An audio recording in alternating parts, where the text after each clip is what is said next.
Andrew Tate, thank you for being with me today. Good morning. Good morning. You're very brave to come into the house of this big, scary criminal. You're very brave. Why do you think so? Well, I don't think I'm a big, scary criminal. I was being a little bit sarcastic, but... I've understood. Yeah. But it's the most debated case in Romania and maybe in this part of Europe. How did you get into this? It's a really good question. That's a really good question. I think in life, if you shine bright, you cast a shadow.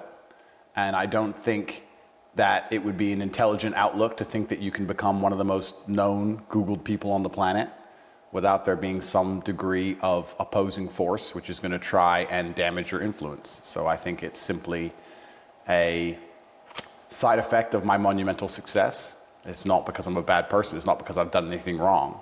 It's just what happens if you shine too brightly. This is what I believe. You've said this is a fabricated case. By whom? Yes, and I have to be careful because I'm inside of Romania, and I want to make it clear to the world that I don't blame Romania for this. This is not Romania's fault. However, when you reach a certain level of influence, there are people who are extremely interested in trying to get you in trouble for something, regardless of whether the fact you've actually done anything wrong or not. And there are some extremely motivated individuals who are trying to damage my life, not because I'm a bad person, not because I'm guilty of anything, but purely because of my influence. So, Romanians? Well, it's a Romanian judicial system now, which I'm putting my faith in. I have faith in the judges to do the right thing. But ultimately, it's Romanian prosecutors and DCOT which decided to do this. But I don't think that all in all this is Romania's fault. I think that when you reach a certain height, anywhere in the world, certain things can happen. That's what I truly believe. Who's your enemy? I don't know if I have enemies. I don't think it works that way. I think you just become, and it's not only me, I'm not the only person in the world who's ever gone through this. I don't think it's about enemies. I think it's about you become a target for very ambitious people. And it can work from the legal side and the criminal side of the world. If I'm an extremely wealthy, well-known person, I'm a target for a mafia gang or a robbery gang or criminals. And you can also be a target for a prosecutor or someone else trying to make a career. So that's what happens when you become very large and you become very successful. I'm not the only person who suffered from this. I don't blame Romania for it. I have faith in the Romanian judicial system. I have faith in the judges to understand what's really happened and it all to be thrown away. I know what I've done and what I haven't done. God knows what I've done and what I haven't done. So I don't really think of it as enemies. I don't think these people are my enemies. I think you just become a large target at a certain level of influence, and that's the way the world works. It'd be very asinine and pretty childish for me to sit and think, I want to be extremely successful and I want to have all these amazing things in my life and I want to work very hard and everybody to know my name, and that's going to come with absolutely zero downside. I think that would be a pretty immature way to view the world. I think that there's balance, there's yin and yang, and there's a bunch of positives from fame and influence, and there's some negatives, and we've experienced some negatives, and all you can do is tell the truth and wait for the justice system to do its job. It was your choice to come to Romania. Correct. Why? I love Romania, and I love Romanian people, and I think that the Western world now is suffering massively and is in decline. And I think it's because they've adopted newthink and woke ideologies which are destroying everything which is fundamental about the fabric of society. I think that families are destroyed. I think that the education system is teaching children things they shouldn't know. I think that society is getting more dangerous. Crime rate's increasing. Price of living is increasing. I think that the Western world is suffering massively. And what I loved about Romania when I came here 7 years ago is that it's quite traditionally conservative-minded. A lot of the woke insanity you'll see in America won't fly here, won't be accepted here.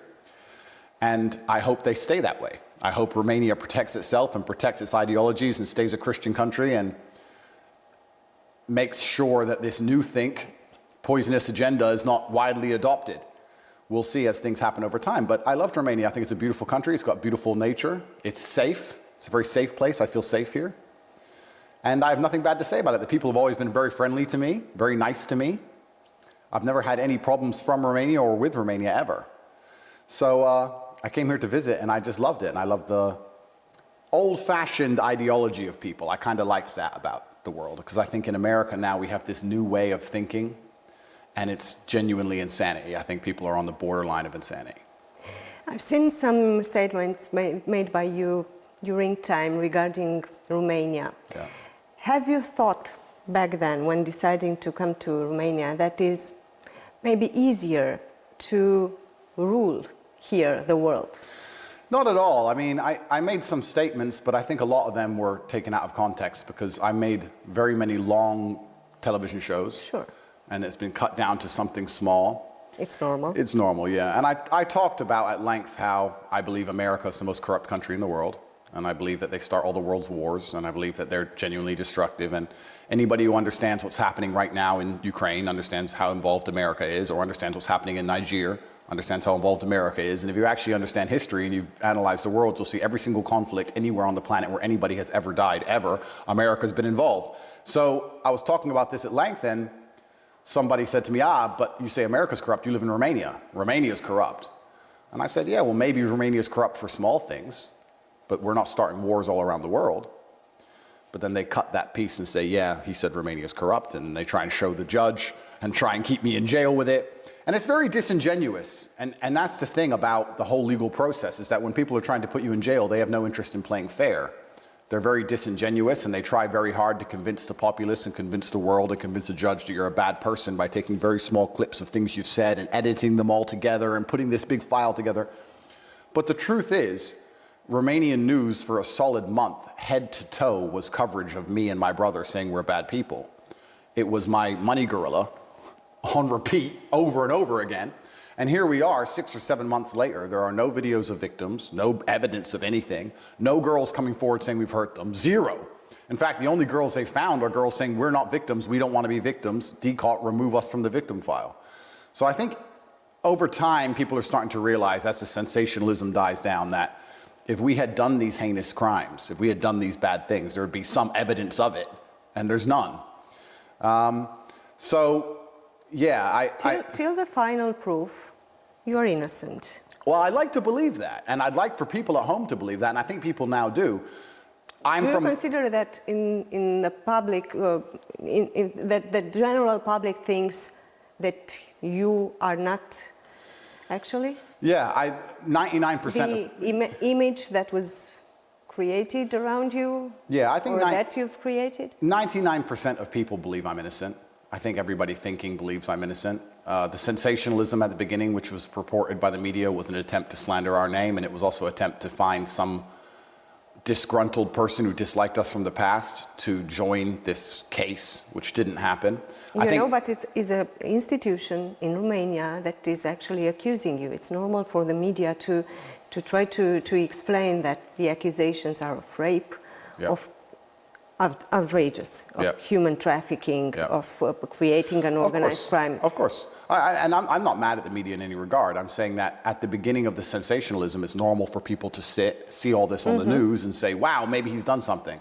But as time goes on and as there's no proof and as nothing comes out, people start to learn and realize that, okay, this was a media frenzy, as there should be, because it's an interesting case, right? Interesting case. Andrew, an American in Romania, who's doing all these bad things.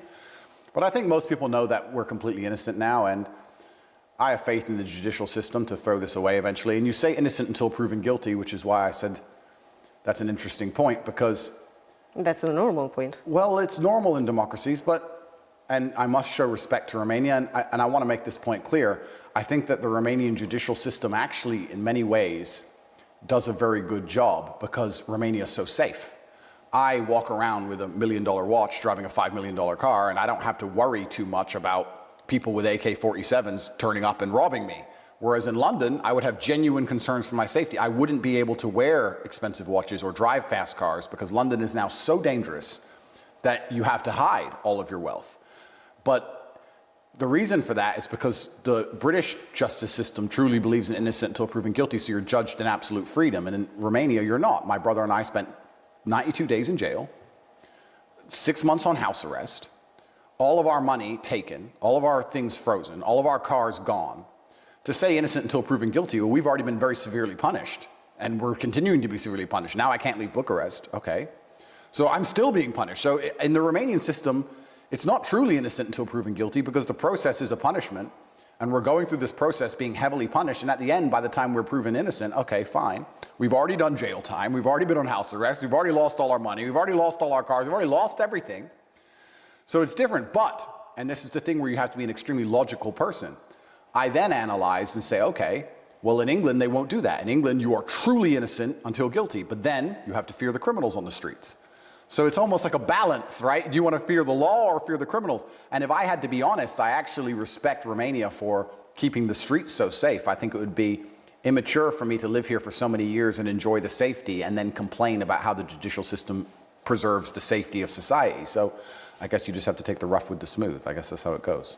We were discussing about the accusations, Yeah. rape, Yeah. human trafficking, Yeah. organizing a crime group. Exactly. I have to look into your eyes and ask you, have you ever raped someone? I have no need to rape anybody. And that's the thing that I think is pretty pertinently clear to the people at home. The rape was actually thrown out very early. I think it was in my first 30 days it was thrown out because there's no evidence at all of it. It's just an accusation. So the rape was already thrown out. I have no need to rape anybody. I have no desire to rape anybody. And another thing I've actually realized through this whole process, I don't know of many Romanians, I don't think this is a phenomenon that happens so often in Romania, but in America, England, and these countries, rich, successful men being falsely accused of rape happens every day. I don't think in Romania, when a rich, successful man is accused of rape, do people realize that they're like, oh, this is unusual, this is a problem. But in England, this happens hundreds of times a week. Every footballer, every rapper, every movie star, anyone who's successful and rich gets accused of these things, and the population is far more likely to say, okay, whatever, because it happens all the time. It's an unfortunate side effect of being a wealthy, successful man. Ronaldo, during the World Cup, during the last World Cup, had 5 accusations of rape. He's trying to play the World Cup, and 5 girls appear saying he raped them years ago. It's just unfortunate, and it's something that happens. So it's only about money, Andrew? It's only about money? I don't think it's only about money, but when you're a very successful man and you're financially successful, and a woman can't get the money from you she wants, it's very likely, or it's very common, unfortunately, in the West, for them to then accuse you of rape, or to say, well, at the time I wanted to be with him and I loved him and we had consensual sex, but now that he won't buy me handbags, I have now decided I didn't want to be with him, and now it's rape. Was this your case? Yeah, absolutely. Completely. If I wasn't a successful person, none of this would have happened. Did a woman ask for handbags and she didn't She asked for a lot more than handbags, receive? and she was declined. And then all of a sudden she was raped. And it's scary because in the Western world now, as a man, it's very difficult to protect yourself. Like, it's very scary if you're a man and a woman decides she wants to go on this vengeance path. How do you protect yourself? I mean, at the time, everything's consensual. At the time, you're a couple. At the time, everything is perfect. And then retrospectively, she changes her mind in an attempt to destroy your life. Like I said, we can look now. There was a very famous footballer in England who recently just got released non-guilty. Johnny Depp and Amber Heard. Like, this is a big thing that happens all the time. And I think in Romania, it hasn't quite started to happen yet. Thank God. But that makes a judge more concerned. A judge is like, wow, okay, a rape accusation. Let's look at this. Whereas if the judge was seeing 100 fake rape accusations a week, they'd be far quicker to say, okay, there's no evidence, dismiss. So I guess... What about human trafficking? Yeah, human trafficking for TikTok. And that's another thing, right? You say human trafficking, you imagine people being tied up, chained, moved across borders, forced to do sexual work. Convinced. Convinced. Might be. Yeah. Is this the case? No, my accusation is that, firstly, I don't understand how I can human traffic people from Bucharest. I mean, the 2 girls I'm accused of human trafficking are Romanians who've lived here their whole lives. They haven't gone anywhere. Traveled where?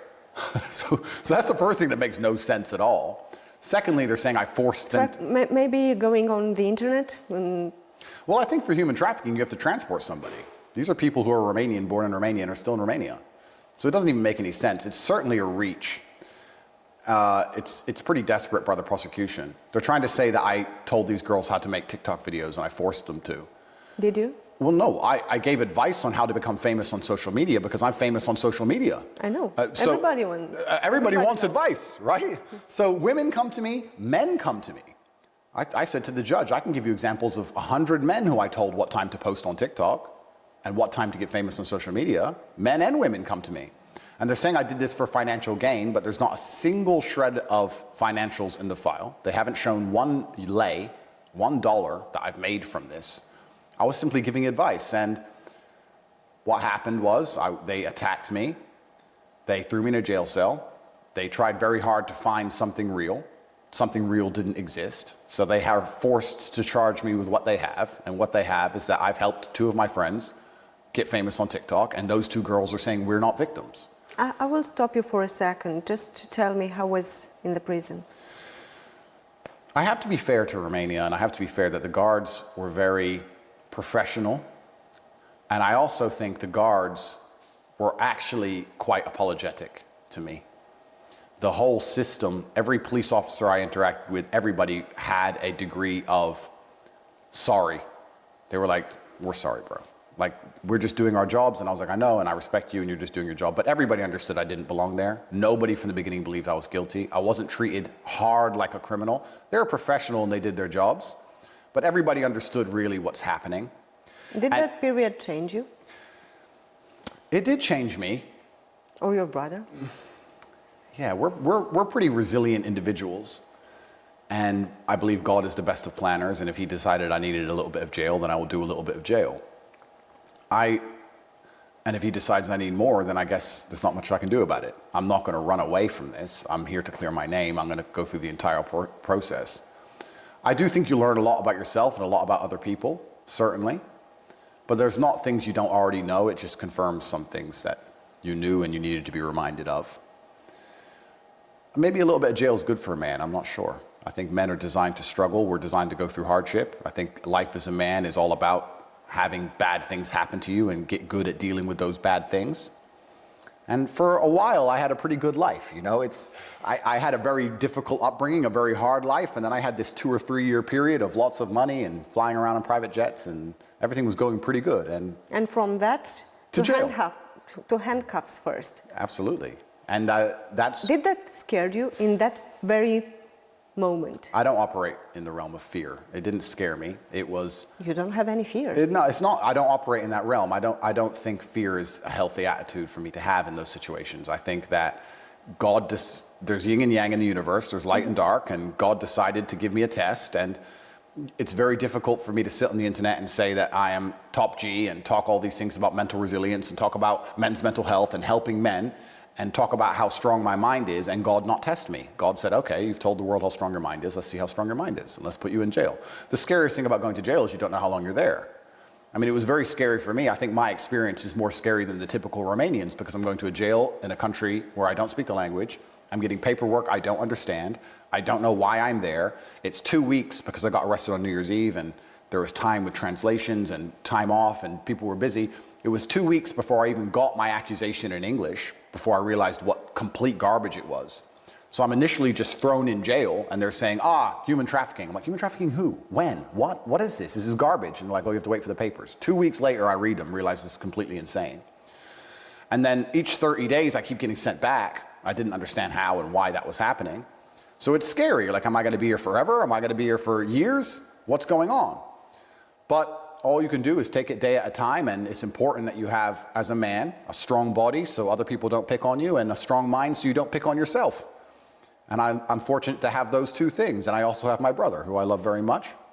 And we shook hands and said, it doesn't matter if we're here for 10 years or 10 more days. It doesn't matter. We're a team, and we're going to handle this like men. And we never for a second considered doing anything crazy or running away or getting mad at Romania or being children. It's just part of life, unfortunately, and you have to go through it. How much money do you have? Officially, DCOT have everything. I'm poor. Are you the richest man in Romania, as it is said? I don't know. I know that... But you know how much money do you have? For me, it's simple. I'm just checking my accounts and see exactly how much money I have. Well, that's the thing that's interesting, right? Because they say, there's a saying in English, if you know what you have, then you don't have much. That's what they say. Because at certain levels, at certain echelons of income and finance, you don't know what you have. Let's imagine I have property. I don't know exactly what it's valued now. I have shares in companies. I haven't checked the value. I have crypto. I don't know how much that's worth. I have cash. Do you still have crypto? They've seized. Of course not. No. Explain to me, please. I don't know too much about cryptos, but it's kind of difficult to seize some cryptos, right? Well, Decal have taken some. I'm sorry, all. How? Because it was on an exchange, so they took it. So Decal has seized about 15 million euro, I think, from me, and that's their prerogative. I mean, from my understanding, the legal precedent is that when they take your money, the reason they take your money is because they've proved you've made illegal money. In my file, there's no transactions of any money. So they've taken 15 million euro, and they said I made that criminally, but they have not shown where one lei was made criminally. So I believe I should get all my things back. I don't understand how they can remain seized. We're going to have to wait and see. But yeah, I'm financially successful. I think that is the male prerogative to become as financially successful as possible. I don't think that being financially successful makes you a bad person. I don't think it makes you I evil. didn't say that, but I was just curious about how much money do you have? I don't know. If you know exactly, if you're the richest person in Romania, I think Romania has a lot of very rich people who are a lot more quiet than I am. And I am. And they were not in jail. And they were not in jail, that's right. And like I said, when you shine bright, you cast a shadow. And I was very aware for a very long time that I am very open about my wealth and very open about my lifestyle. That comes with some benefits, but that also comes with some detriment. I could have been much quieter, I understand that.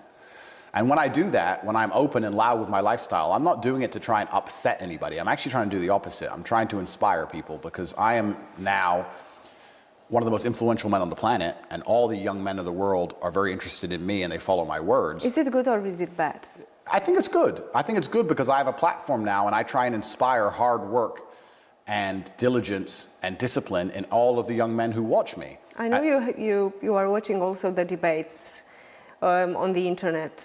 A lot of persons are saying that it is bad, that you are a bad influence. I'm sure there are, and it's very difficult to have 100% of people like you.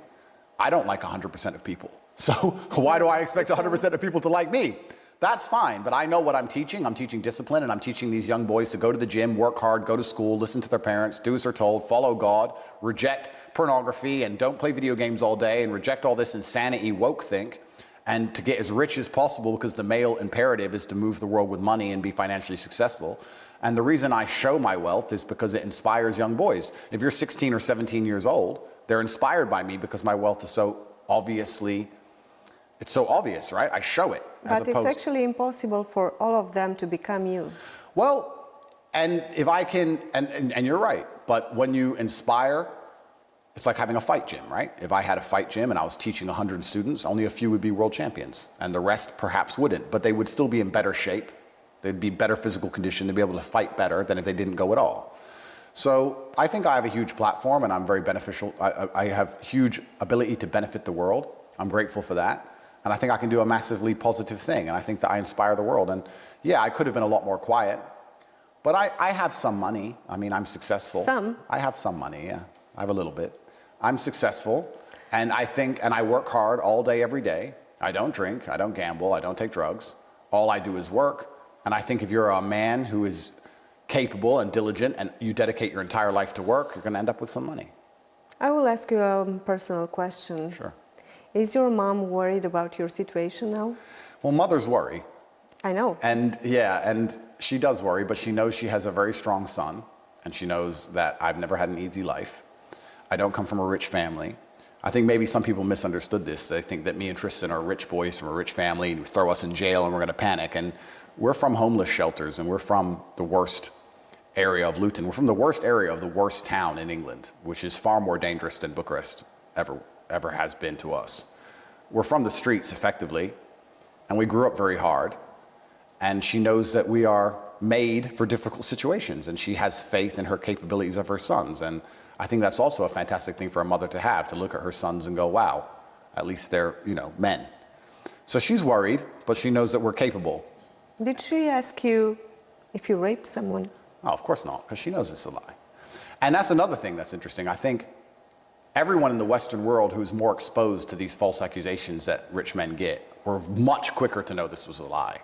Like, I can't keep my pulse on the Roumanian populace like I can in the English-speaking world, but the second it came out, everyone in America was like, another one, another lie, another liar. I mean, if I'm a big man, and I'm a professional athlete, and I'm a kickboxing world champion. If I raped someone, there'd be medical records, there'd be a bruise, there'd be a mark. Once again, that's not in the file. None of this exists. So this is just it's an attempt to slander my name. And I guess what I have to do is see it as a litmus test. Whereas there are a certain degree of the population who are going to believe it no matter what you tell them because the news told them. And there's a certain degree of the population who's going to sit there and go, wait, they lied to us about the war in Ukraine, they lied to us about COVID, and they lied to us about the vaccine, they lied to us about all these things, and now they're saying all these things about this guy with no evidence. This doesn't really make sense. And then those are the people who are free thinking, and those are the only people I'm interested in talking to anyway. Do you respect women? Absolutely, why wouldn't I? I think that men and women are very different. And in the Western world, we're obsessed with equality to a feverish degree. We have this obsession with equality to the point whereas if you say men and women have different skills, you're a misogynist, which is insane because men and women are different. And men are better at some things and women are better at some things. And in the Western world, that's no longer accepted. You must accept this false god of equality. Now, we can be equal with different roles, but they don't want that. They want us to pretend that I can do everything a woman can do and a woman can do everything a man can do. And that's simply not true. I can't have children, and men should go to war. And I wouldn't drop my child off at a daycare run by men. It would be weird. I'd drop her off at a daycare run by women. So we have gender roles, and the Western world is so obsessed with trying to erase these. I don't think most people in Romania understand how crazy and how woke America and the Western world has gone. And that's one of the reasons they want me to be quiet. I think the governments of these countries dislike me far more than the Romanian government. But they've gone so far as they're pretending that men are women and women are men now. If I were to put on a wig, I'm a girl because I say I'm a girl and I'm actually a girl and I can compete against girls in sports. This is what's happening for real in America. Imagine I put on a wig and go and fight a woman. Like, it's insane. But they're trying to blur these lines and they're doing it under this false god of equality, but it's nothing to do with equality. It's the fact that they're trying to poison the family unit and poison society and trying to turn us all into slaves. And when you confuse everybody, it's very easy to inject the new programming. But I absolutely respect women for what women are good at. But I'm not stupid enough to sit here and say, I respect women so women can do everything a man can do. No, if I go to war, I want to go with my men. I want to go with my brothers and my team. I would not say, oh, I want to go to war and men and women are equal, so, oh, okay, girls, let's go, because we're going to die. I don't want to die. Do you have any regrets? Just like I don't operate under the frame of fear, I don't operate under the frame of regret. I was sure that you were going to say this. No, because I think it's fruitless and it's asinine, and I don't think it will help. I think even if everything went far worse, I don't operate under this frame of regret. I think that bad things happen to you so that you can analyze them and you can learn lessons from them. And that problem most people make in their lives is that when bad things happen to them, they don't take the lesson from them. This is a massive learning experience. I want to be the most capable version of me I can possibly be. I want to live my life experience as the best version of Andrew Tate. And to do that, I have to go through difficult things. Tell me a man who's never had any difficulty in his life. Never, nothing bad's ever happened to him. Or a woman. Or a woman. And look at them. They're spoiled. They're crying over nothing. They're upset over zero. Nobody likes them. And they can't handle the true trials and tribulations of life. And life is hard, and life's going to hurt you. And it's my job to pay attention to everything and go from there. Are there things... Let me understand. You never cried? You never cried? The last time I cried was when my father died, which I think was 10 years ago almost. A while ago. But difficult things are supposed to happen to me. So I don't have any regrets because difficult things are supposed to happen. Now, there are things I would do differently. There's things I've learned. I'd be stupid if I didn't do that. But to sit and say, I wish this didn't happen and I wish I didn't go to jail. No, I don't operate under that frame. Have you made mistakes? It's not about making mistakes. Sure, there's things I would have done differently. And now that I have a massive platform, I have to be far more careful with what I say and how I talk. I've learned things. And I think the human experience is that we all learn things and we all grow over time. I think if you were to find anybody on the street and say, are you different than you were 10 or 15 years ago? Everybody with a brain would say, yeah, I've learned things and life has taught me things and I've changed. Absolutely. But I don't have regret about any of these things that have happened to me because I know in my heart what I've done.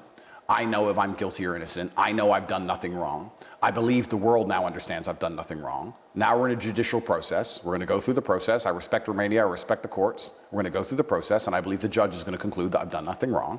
And it'll just be another chapter in the long book of Andrew Tate. How many cars do you have? Well, DCOT have 15. They have 15. How many do I have? 15, of course. On your name? Those that are on Let me see if you have a DCOT's parking. Let me see if you have a DCOT badge. Yeah, DCOT have taken some of my cars. That are under your name? That's the question, actually. No, that's the thing. So not all of them are under my name. This is another thing that's been interesting for me because this is my first experience with the Romanian judicial system. A lot of the cars were under company names. Some of those companies I don't own. Some of those cars I was borrowing or they were lent to me. I have a lot of friends with very rich cars, and very nice cars. So there are people in England who borrowed me a car and now DCOT have it. And they say, well, that's not even your car. How do I get it back? And I'm like, ask a judge. I don't understand any of this. I don't know how, in my understanding of the legal system, please understand I'm from a different world. I'm from America or England where you're judged in absolute freedom. You have no restrictions. You're never preventatively arrested. They can't take all of your things without a guilty plea. If they take something off you which is not yours, they have to give it back to the person who owns it. Like, it's different. In Romania, things are very confusing for me. I don't know how DCOT are holding cars that aren't even mine. But they ran in here with guns and just took everything they could get their hands on. And I do believe in the end it will be worked out, and I believe in the end we'd get things back. But I also want to make a very important point here. I think that the reputation of Romania has been severely tarnished by all of this. And that saddens, by your case? By my case. Why? That saddens me because I actually love Romania and I don't want to leave and I'm going to stay here even when this case is over. Yeah, I love Romania. I've been here 7 years. I've made a home here. My brother has children who are Romanian. I have a child who's Romanian. I'm not leaving here. And it's a shame that the international reputation of Romania, which my brother and I have done so much good for, because it didn't have the most fantastic reputation before us. And we came here and everyone asked us so many questions about Romania. What's it like? Is it dangerous? But you've said it's a corrupted country. You've said that I've said America's corrupt. Could have done anything during pandemic, for example, if you are a rich person or an important person or have a certain influence, you can do anything in Romania. Yeah, and I've said America's corrupt also. I've said a lot of countries are corrupt. And you're right, I did say during the imaginary pandemic here, they were not as stringent as they were in some other places. That's a good thing because they shouldn't be taking anybody's rights away for no reason anyway. So I said that in a very complimentary way. And I do think that Romania as a whole had an image problem, and my brother and I have been fantastic for the image of Romania. That I can name 200 people who visited this country purely because my brother and I said it's safe, it's beautiful, the nature's beautiful, they have history, it's such a great place. We've been the #1 beacons. The Romanian Tourism Board should have hired us. All we've done is say good things about Romania for such a long time, and now they've done this. And I'm getting so many messages from people who are saying bad things about Romania, and that saddens me because I don't want people to think bad about this country. And the international reputation of Romania has been damaged for things like the cars.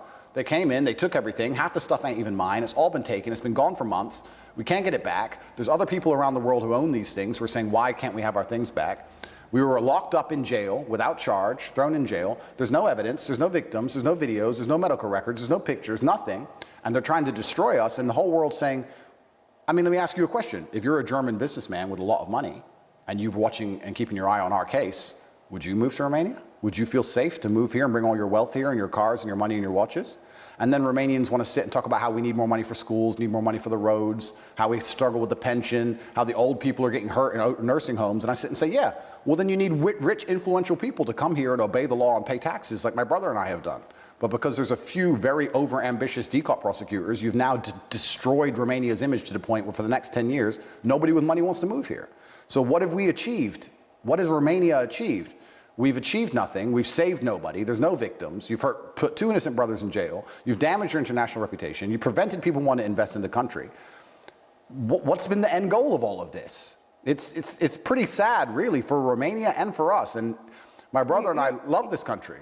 You are talking now a little bit like a politician. But are you going into Romania and Romania's politics? Are you going into politics? I think, I mean, I'm not too versed on Romanian politics, but I will say that any politician or any of the political parties which stick with conservatism and faith and God and protecting the youth from these new dangerous ideologies is a politician that I will get behind and support.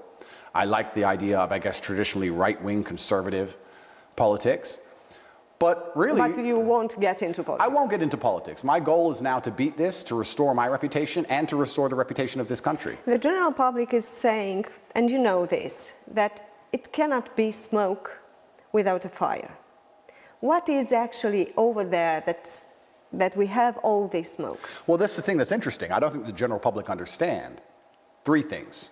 The first thing they don't understand is that when you're influential enough in any country in the world, you're going to be heavily scrutinized and looked at by, like I said, criminals and the law. Have you had any sign of this prior to the moment they come to arrest you? Well, yeah, in April, when it all began, they first came in the house and they released us in 2 hours because they knew we hadn't done anything wrong. And then I understood they were watching me from that point, but I had nothing to hide, so I didn't run away. I had nothing to hide. I knew that they were going to be keeping a close eye on me. I'm too big to not be watched heavily by, it doesn't matter if I move to Switzerland, I will be watched. So I live my life with that in mind. I'm watched everywhere I go, and that's why it's a good thing I'm not a criminal. But I don't think people at home understand, for the general public who say there can't be smoke without fire, how subjective the law is. The law is a very subjective thing. In Romania or in general? In general, in the world. And the law can be weaponized with a subjective worldview to attack anybody they want. So I can give you a very simple example, right? I can look at you and sit and say, I believe you're an alien. And my proof for that is I've seen her walking the streets at night and she looks at the moon. So she likes to look at the moon. And I heard her listening to love songs, talking about going to space with her lover and how she likes to look at the moon. And we have no medical record. She hasn't been to the doctor in 3 years. People usually get sick. She hasn't been to the doctors. And I can put together all these little pieces of paper that you're an alien. And of course, you're not an alien. But over time, we build up this file, right, about how you look at the moon, and you haven't been to the doctors as often as most people, and you listen to love songs about space. And then I can put it in front of a judge and say, I think she's an alien. We need preventative detention. And then it's up to a judge who goes, maybe. And this is how it works. I can do the same thing with anything. Did anyone try to buy your business before that moment? It's a very good question. And I think that there's a lot going on that even I don't truly 100% understand yet. But I have put my faith in the Romanian judicial system, and I do think we'll be found innocent. But perhaps there were some other influences. I also want to make it clear that I believe my host nations, my home nations, America and England, have abandoned me. I believe that because of my political views and because I am anti-LGBT, anti-Ukraine war, anti-COVID vaccine, anti-many things, and I've been very vocal about it, I think that they were very happy for me to suffer this consequence and didn't decide to do something about it like they could have. So there's a lot going on. But all I can do as a man is stay true to myself and stay true to God and do the right thing. You didn't answer my question. No, I didn't, because it's on television. But perhaps there were some people interested in some of my assets before all of this kicked off. Perhaps that had some influence on the case. I'm not sure. Did you order pizza after that moment when they found you? They told everybody they found you from the pizza box. From the pizza box, yeah. No, I think I was in Dubai for 3 months. I have very good friends over there. I was there for a long time, and then I flew to Prague, I believe, for Christmas. And then I was going to go back to Dubai, and I stopped in Romania for 1 day to repack. Just for a pizza? To repack my bag and get a pizza. Repacked my bag, I ordered pizza. And then my friends from DCOT came and took me to the DCOT Hilton. And then I've been here ever since. So it seems the Romanians were waiting for me. And, you know, perhaps, I guess, if you were to ask me as a professional what I believed they were hoping to do, they thought that they could throw me in jail with this very weak file of nothing, of TikTok, which is garbage, put me all over the news, set up hotlines and billboards, and not just in the news in Romania, internationally. If Andrew's a bad person, if he's ever hurt you, call this number. And they thought they'd get a real case. They said, let's just leave him in jail until the real case appears. It didn't appear, and because it doesn't exist. And I think that's what the plan was, and their plan failed. So I think that's why all of it happened at all, to be honest with you. Do you think women are scared by you?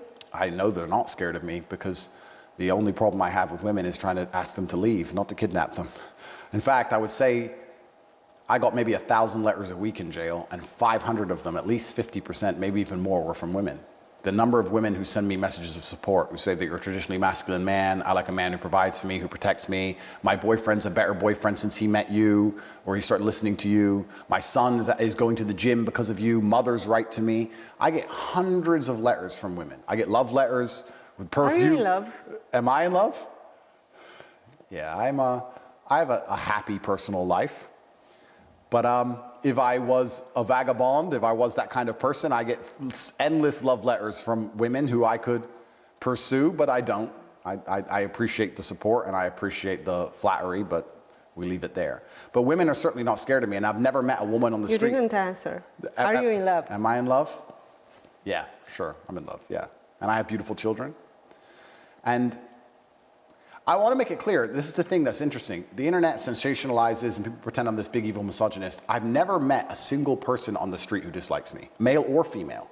The number of women, every single woman I see on the street loves me. Oh, you're so funny. Oh, you tell the truth. Oh, it's great. Nobody, I've never had a personal problem with anybody, male or female, ever. You've said about you that you are a misogynist. No, I said, well, that's, I know what you're trying to say. You're saying I said I'm a misogynist. I'm not trying to say anything. Sure. I was just I said I'm a realist. Mm-hmm. And if being a realist makes me a misogynist, then so be it. I am a realist, and I refuse to sell my sanity and sell my soul to the false god of equality. Men are physically stronger than women. Women have an emotional intelligence and intellect that men don't have. Women are better with children, especially small children, than men do. We don't have the patience for it. Men are the ones who should financially provide. I believe in everything that the world believed in 10 years ago until we all went insane. I'm a realist. And by extension, they call me a misogynist because I say a man should protect a woman. In America, and I don't think Romanians understand this, in America, if you say, I as a man am responsible for the physical safety of my girlfriend, you are a misogynist. Because I'm supposed to believe that she is empowered enough to protect herself, and she doesn't need a man to protect her, but she does. And anyone with a brain out there understands the true difference between men and women physically, and she does need a man to protect her. And if she calls the police, men are going to come protect her. So the whole thing is stupid.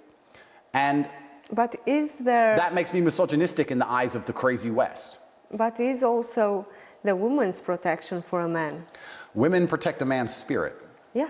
They protect a man's soul. Exactly. And when you're sick, you need a woman. You don't need your boys. You need a woman. So women have a very important role to play, and I think that the unison between men and women is beautiful. It's been designed by God. We have different roles to play, which is why we're so important as a team. If we're the same, we don't need each other, which is the most destructive thing about all of this. In the Western world, the reason marriage rates and birth rates are falling so heavily is because men act like women and women act like men, so we don't need each other anymore, and there's no unison, there's no point. But a truly masculine man needs a truly feminine woman. That's the beautiful thing about all of it. So, yeah, I'm labeled misogynistic for being a realist. And I would rather take that label than sell my sanity and start saying things that aren't true and believing in the garbage, the slave mind programming they want me to believe in. Absolutely not, really not. Yeah, so if that makes me a misogynist, so be it. How do you earn your money? That's a good question. I sell meat. You like meat? With mushtar? Of course. Sarmale. I have various companies. One of them is an online educational platform. Mm-hmm. I have a platform online that teaches people how to make money and teaches fitness and a bunch of other things. They're called The Real World. I have a private network, which I also run and operate. I have various financial instruments which operate and make me money. I have land, I have property, I have businesses in other countries, physical businesses. Video chat also? No. I used to have a video chat studio, and I've been very open and honest about this. Mm-hmm. I think it ceased working 7 years ago, 6-7 years ago. We've had nothing to do with the video chat industry for 6 to 7 years. And Romania is full of video chat studios. I mean, they're still operating right now. We can drive down through Bucharest and pass 100 of them. So it's not a crime. It's a perfectly legal enterprise. But we don't have any video chat companies or anything to do with that. Crypto exchange is another source of money? We have a few things going on. And I have interest in many different projects around the world. And we do okay. I have enough money to take care of my family and make sure my mother is living well and my children live well, and my brother and I, we do okay. We have food most days of the week. Sometimes we have to skip a day, but we're okay. About food, what do you like most? That's a good question. I'm a meat eater. I love meat. And I eat as much of it as possible. It was Ramadan while I was in jail. So as a Muslim, I'm practicing, so I only ate once a day. I could eat as much as I wanted when the sun wasn't shining, but I chose to eat once a day because I tried to be strict with myself. And that means of the 3 meals I got per day, I got to choose one of them or maybe mix them all together. But yeah, I'm a big meat eater. I love meat. And I think that it's interesting because even eating meat is being attacked in the West. It's interesting how I can name anything that is under attack in the West, where they're trying to turn us all into vegans and trying to make us eat bugs. It's crazy. Is that happening here in Romania yet? I don't think so. I don't know. But in America and England, they have this massive push about how meat is bad for the world and you shouldn't eat meat and you should eat the bugs and eat the vegetables and take the vaccine and sit at home and your wife's in charge. And it's a genuine attack on masculinity, and it's crazy how we can have a conversation about anything and it ties back to that. Andrew, who's Matrix? Who's the Matrix? The Matrix are, I don't want to die, I'd never kill myself. But I think people at home need to understand that there are large institutions in the world with massive financial resource and capability which influence the shaping of things. And they influence the shaping of things with a specific goal of gaining more and more control over the populace. And we talk about governments, but very often a lot of the decisions that are made which reflect your life have nothing to do with the government. A law must be passed by a government. A regulation, which is the same as a law, can be passed by a financial institution, for example. And we're living under the foot of these institutions which can affect our everyday life. And they don't want people to become upset to the point where we rebel against them. So they're specifically attempting to destroy masculinity in real time, because it is men which lead rebellions, and it's always going to be men who lead rebellions. So they want all of us neutered and eunuched and semi-depressed on antidepressants at home, as opposed to standing up and realizing that we're being destroyed and all of our wealth is being extracted from us in real time. So the Matrix is a group of people that nobody knows who they are, who are genuinely in control of the world, and they're in charge of all the important things, and they're primary. But they exist. But they exist. In your opinion? Well, it's if you're a powerful person, you want to retain your power. That's normal. And the number one way to ensure you retain your power is to grow your power.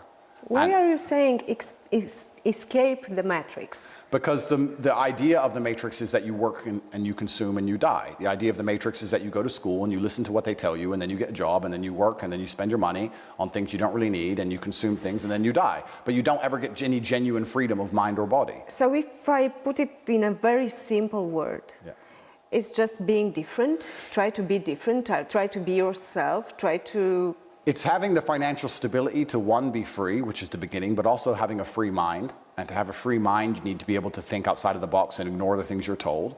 And I think as a man, to have a free mind, you also need to have a strong body, because you have to have the capability of protecting your ideas. Mm-hmm. It's difficult to sit and argue with people who can destroy you.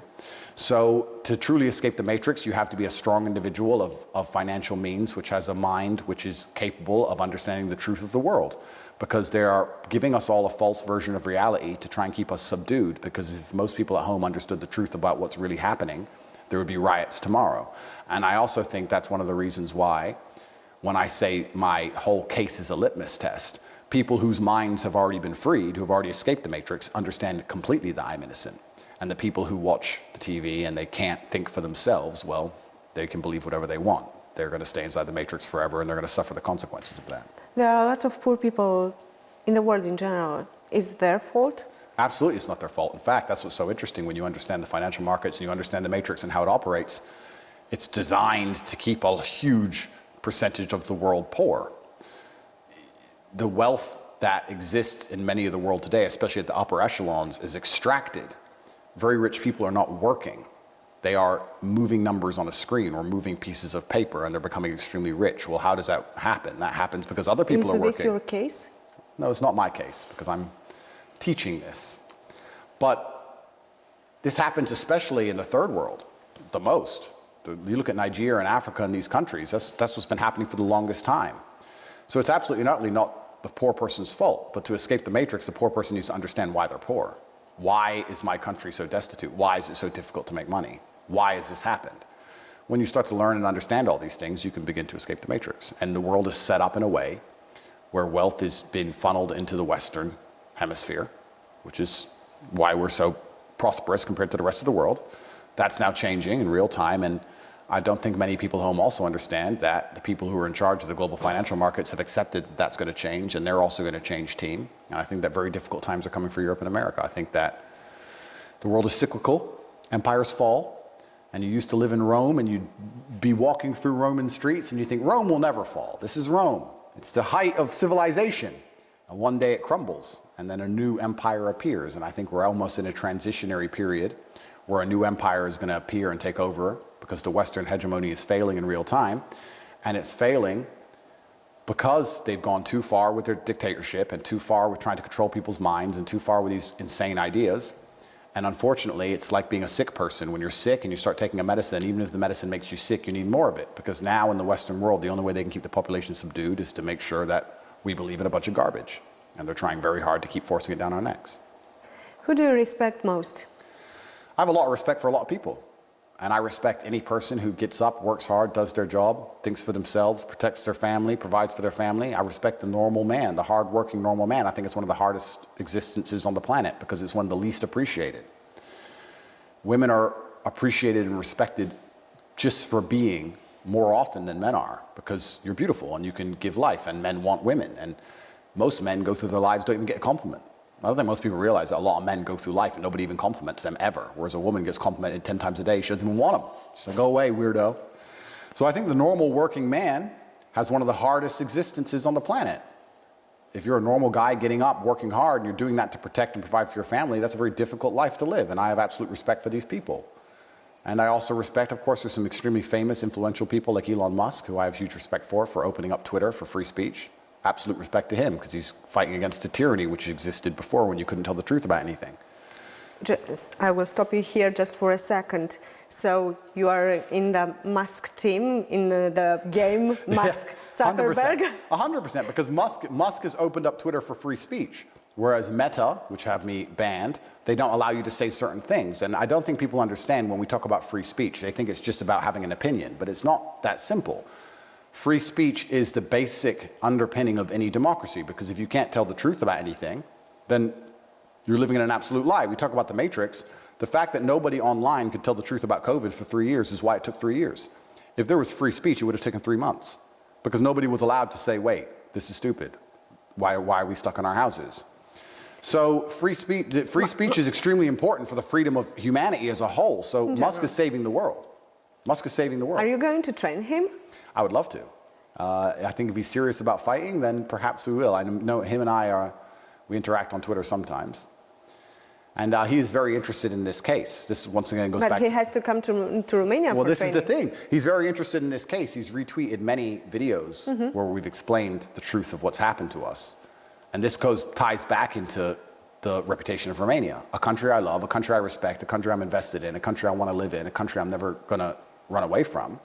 Now we have Elon Musk talking about how Romania has treated me unfairly. I feel sad about that Romania suffered that way, because they didn't need to, because none of this should have happened, because there's no victims of anything.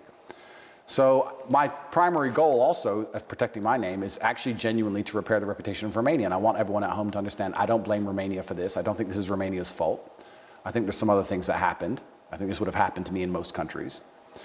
And I trust the Romanian judicial system, and I believe that when Romania finds me innocent, it's going to be fantastic retribution for not only me, but the state of Romania and the country of Romania, to show that it's a proud nation that respects the rule of law. Are you still dreaming about changing the world? I think I've already changed the world. And I think if you change one person's life, you can change the world. It's a butterfly effect. You can change one person's life, and that one person can grow and do something fantastic. I know you don't like my politician answers, but I'm changing the world by inspiring the youth of today to be as hardworking as possible. I think that my platform for the generation of young men, I think that if any parent is concerned, they should watch the videos that their young boys are watching that I have made, and they will be pretty happy with what they see. And I think that if we inspire the young men of the world today, we can build a better future. I think that young, disciplined, energetic, hardworking men are always going to build the best society. Andrew? Yes. Have you lied in any moment during this interview? Yes. When? When you asked me how many cars I had. That was a lie. Okay. The rest of it was true. Sure. Positive. Have you ever lied about this case? I have no need to lie. I really have nothing to lie about. Lie about what? The two victims who say they're not victims, who say this is stupid, let us go? Like, what if some others will appear? It's been a long time they've been trying to make others appear. That's what they've been trying to do with the media, trying to find them.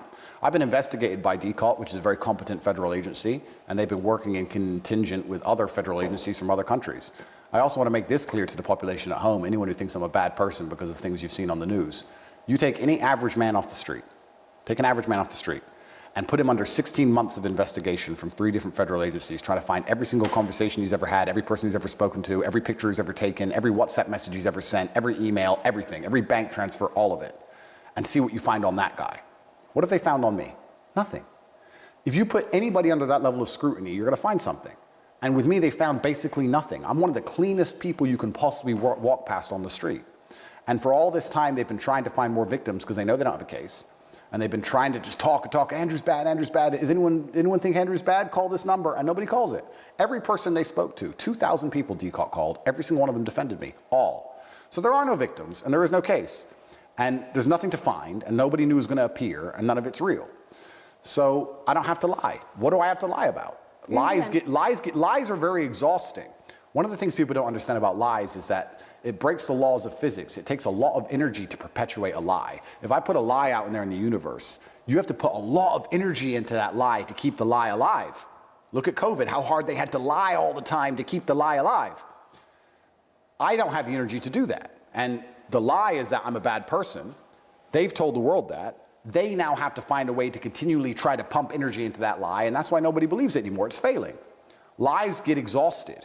And as time goes on, the truth is revealed because the moral arc of the universe bends towards truth. The longer something goes on, the more likely you are to find the truth. And here we are after 16 months of investigation, at the end of my house arrest, after 9 months of incarceration, we're here with no victims. And the truth is coming clear to everybody at home. I've done nothing wrong. And then you have to ask yourself, if you want to ask interesting questions, is why did the Romanian state punish me so severely? Why? I don't know. Why did they put us in jail for so long? Why were we under house arrest for so long? I don't know. I can't answer that question. But I'm not going to be bitter about it. I'm not going to be upset about it. I'm going to understand that that was the decision Romania made. And if I respect the safety of this nation, which I do, I have to respect how the courts decide to keep the place safe. But the truth will be revealed in time. Did you ever broke the law in Romania? Well, if I broke the law, I'm sure it would be in the case file. They were following me for a very long time. I think I may have sped once. Take me to jail. Oops. I think I did 5 kilometers over the limit. But besides that, no, I have no reason to break the law. That's another thing that's interesting to me is that in the West, and I only understand the Western legal systems, we talk about motive. When there's a crime, there's a motive for the crime. Why did they commit the crime? Well, why did I commit this crime? I'm asking for the motive. Anybody at home with a logical brain to present to me the motive. I'm already very financially successful. I'm worth hundreds of millions of dollars. I have no need for money. I am very successful romantically. I have no need to rape anybody. So DCOT want you to believe that at the age of 35, as a very famous, well-known, world-traveled person with hundreds of millions of dollars, I decided to create a gang to then force women to do TikTok for money, which made no money. And I was going to force and hurt these women who say that I just told them how to post on TikTok and I've never hurt them. And I've done all of this for what? Why? I don't need money. I don't need to force women to do anything. It doesn't even make sense. You don't even have to be a legal professional. You can just be a logical thinking person and look at this guy and look at my case and go, well, he has no need to rape anybody. He doesn't need money. Why would he start doing this at 35? He was already successful. It doesn't make any sense. If I'm going on your logic, someone has to be the beneficiary of this case. Completely. Who is? Well, nobody. That's the thing. I didn't make a penny. According to DCOT themselves, I did not make one lei. Nobody made any money. I did this whole big crime for no money. Nobody made any money. I did all this crime when I was already rich with my friends who were saying that I never hurt them. Like, the whole thing is a logical fail. It's a logic fail. When you commit a crime, there's a goal, there's a purpose. What was the goal and purpose of my crime? Did I want to go to jail? Did I want 3 months in the DCOT Hilton? There are 2 variants in your case, guilty or not guilty. Correct. If you are not guilty, you've explained everything. If they will find you guilty, what will you do? If they will find me guilty, then it's going to be very interesting for the world because they're going to have to justify that, I hope, to a superior court.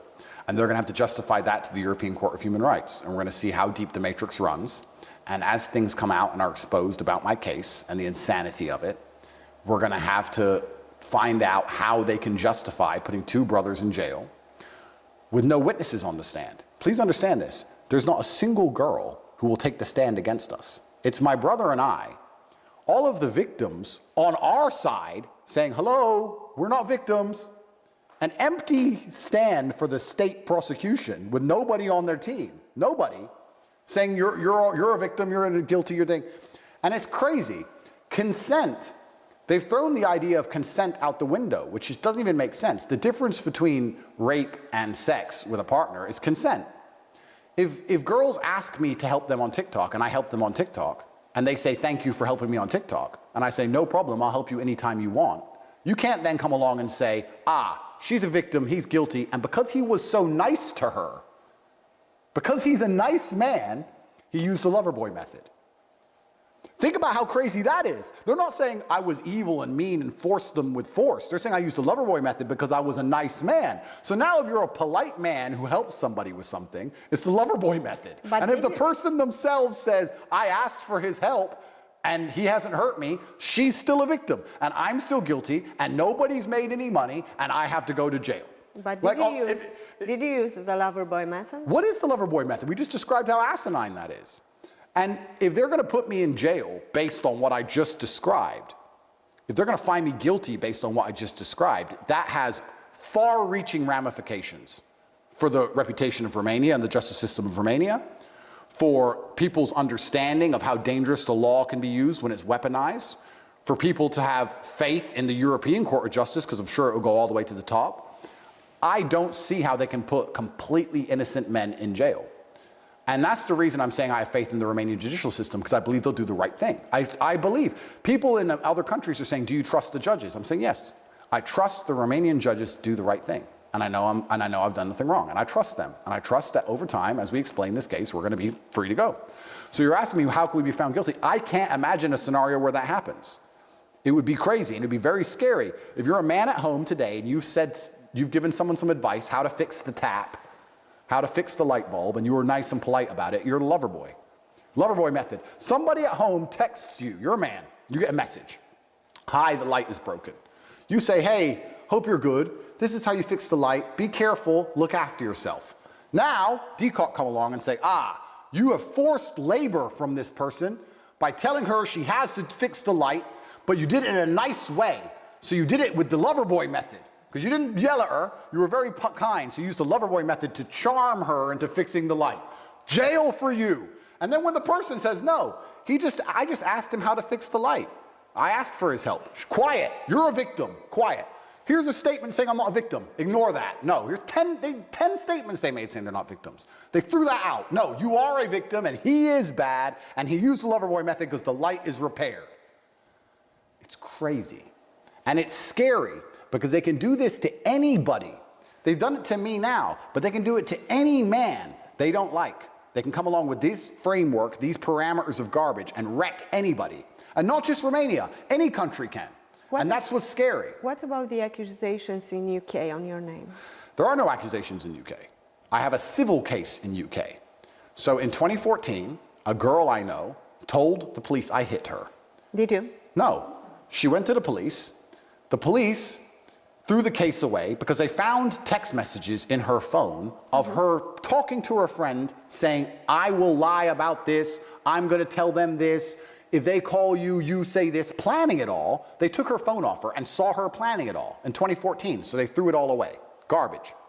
When I was arrested here in Romania, that same girl decided to launch a civil case against me, not a criminal case, a civil case. They sent us a letter saying, I want $1 million. It's funny when you get rich, everyone wants money. It's interesting. For what? Because in 2014 you hit me. The police have already said I haven't hit you.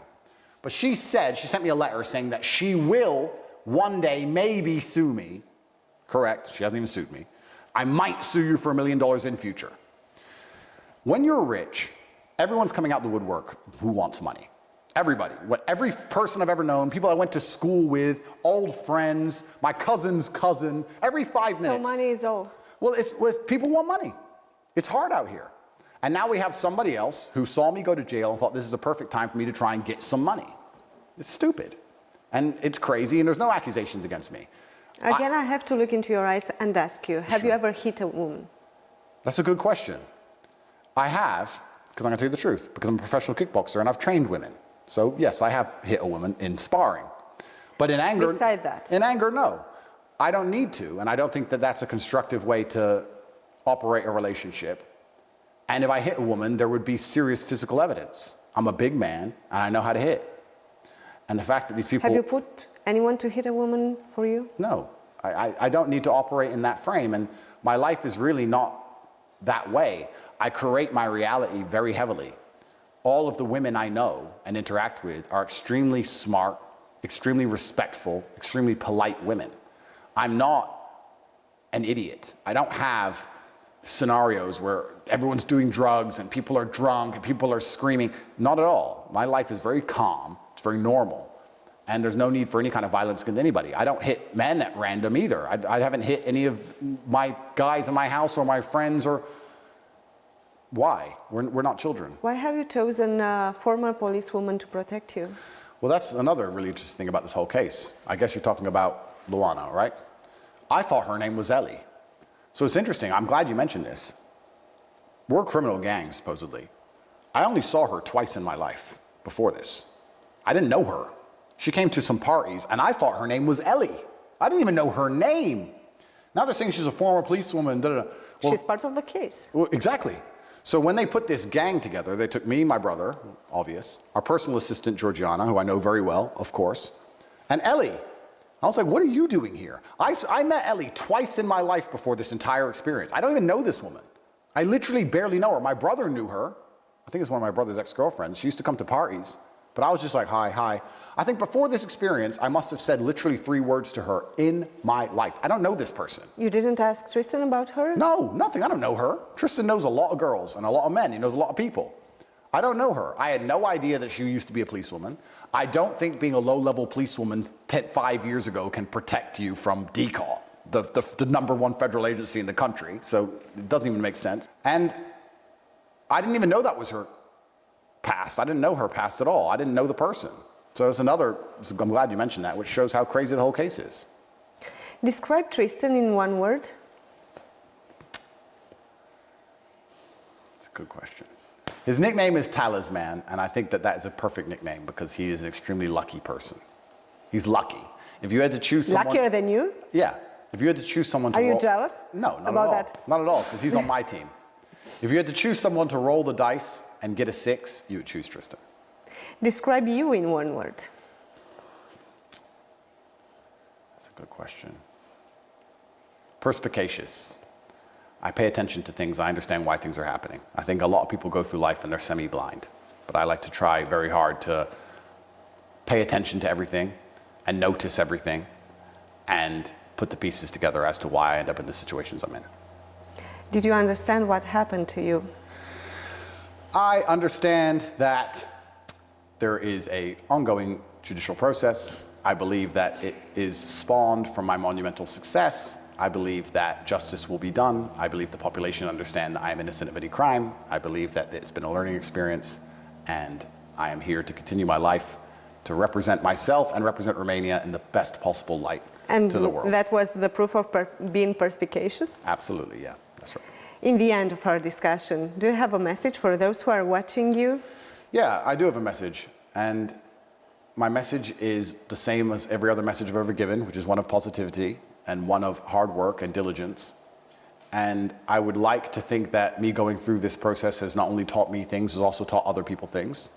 And I hope everybody can learn a lesson from this experience of mine, and to be very careful with the people you interact with, and be careful you interact with quality people, men and women, who are never going to make false accusations against you for money. And all in all, I believe that this will end up being a positive thing for both me and hopefully the country of Romania. I think in the end we can turn this into a positive thing, and I hold no ill will in my heart against any of the people who have tried to destroy my life, because God is the most powerful, and they will pay the price when God decides. Karma is real, and I have nothing to do but now besides win the criminal case. That's it. Thank you. Thank you.